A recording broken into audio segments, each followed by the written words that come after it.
Hi, I am JD, and today we are going to tackle two big topics that affect us all. First is climate change, and second, the energy crisis in this video. But why, you ask? Let me explain. From devastating typhoons, floods, and hurricanes, and even to raging wildfires, the impact are being felt across the globe. As time passes by, civilization continued to grow. Our home had a hard time to satisfy our endless wants with its scarce resources. For example, demand for food grows exponentially, resulting in forests turning to farmland, and animals like chickens continue to grow only for our consumption. Every individual's lifestyle produces an extensive carbon footprint affecting Earth's ecosystem, which endangers the future of our home planet. There's the energy crisis. Come show them, there's so many people. With our growing population and increasing demand for power, traditional energy sources like coal and oil are putting a strain on our planet.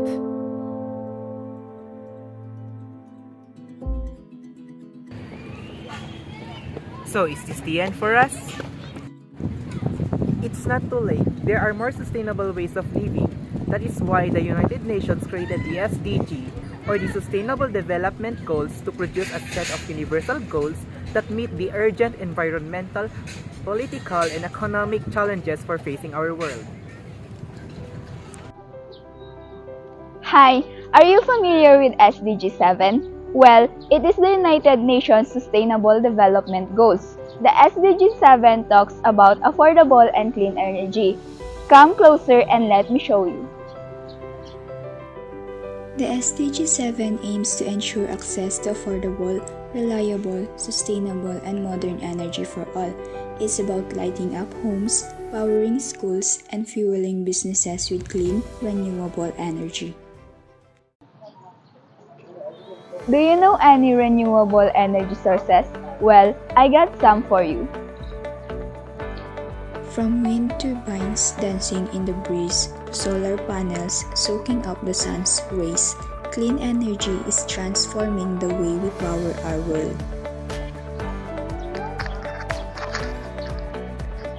Well, what do you think, Mariel? Isn't it great? Well, you are definitely on point. But it's not just about the technology. Did you know it's also about the people? SDG 7 is empowering communities, especially those in rural and remote areas, with access to clean energy solutions that improve their lives and livelihoods.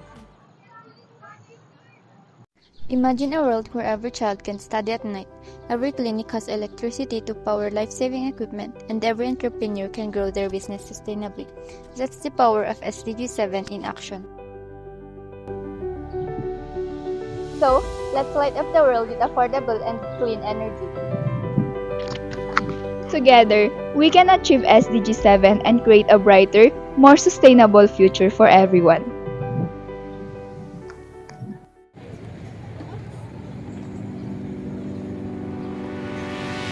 Hello there, and now let me tell you about the SDG 11, Sustainable Cities and Communities. SDG 11 is all about creating cities and communities that are inclusive, safe, resilient, and sustainable. It's about building urban spaces where people can thrive in harmony with nature.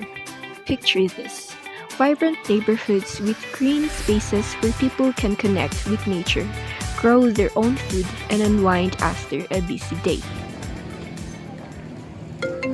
Oh, look who's calling. Hi Jana and everyone! Did you know? It's not just about parks and gardens. It's also about mobility. SDG 11 calls for accessible and sustainable transportation system that reduce congestions, pollutions, and carbon emissions.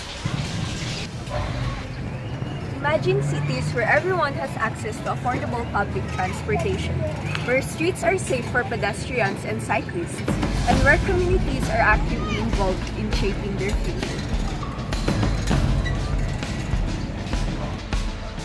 And let's not forget resilience. SDG 11 is all about building cities that can withstand shocks and stress from natural disaster to climate change, while ensuring that no one is left behind. With creativity, collaboration, and commitment, we can achieve SDG 11 and create cities that work for people and the planet.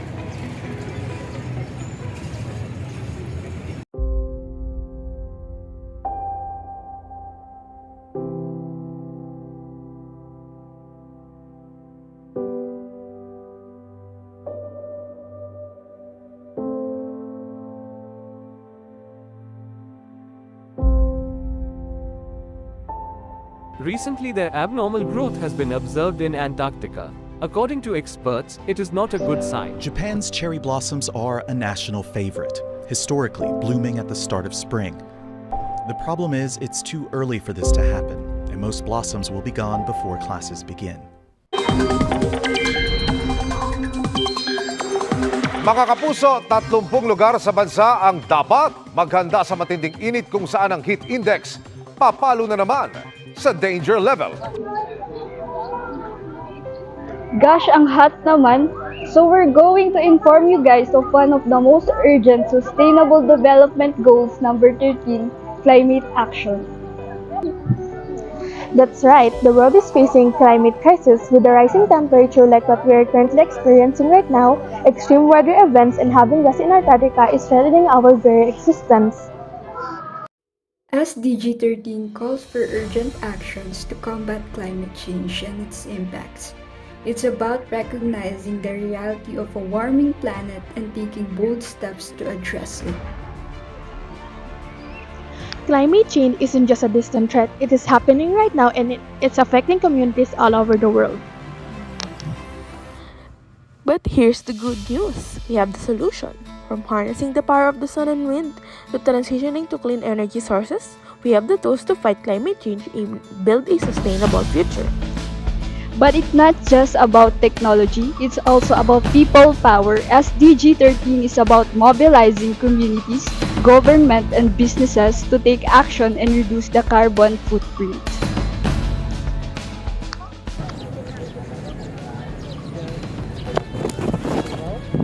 So let's rise to the challenge and take action on climate change. Together, we can achieve SDG 13 and create a more sustainable and resilient world for all.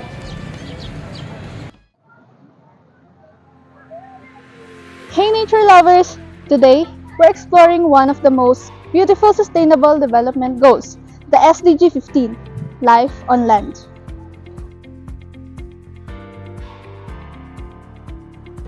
SDG 15 is all about protecting, restoring, and promoting sustainable use of terrestrial ecosystems. It's about safeguarding the incredible diversity of life that calls our planet home. Rainer, take it away. Yes, tama ka dyan, Tricia. From majestic forest to vibrant grassland, terrestrial ecosystem provide us clean air, fresh water, and essential resources for life.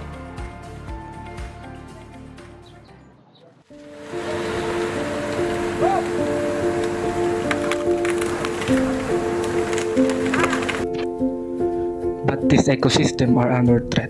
Deforestation, habitat loss, and land degradation are putting immense pressure on biodiversity and threatening the balance of life on land.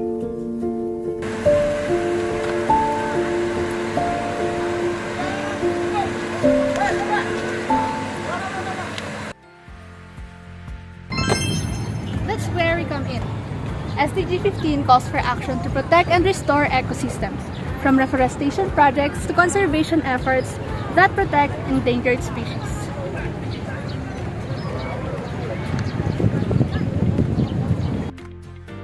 It's also about promoting sustainable land use practices that ensure food security, support local communities, and preserve the health of our planet. So let's join forces to protect life on land. Together, we can achieve SDG 15 and ensure a thriving planet for generations to come. For our one common home.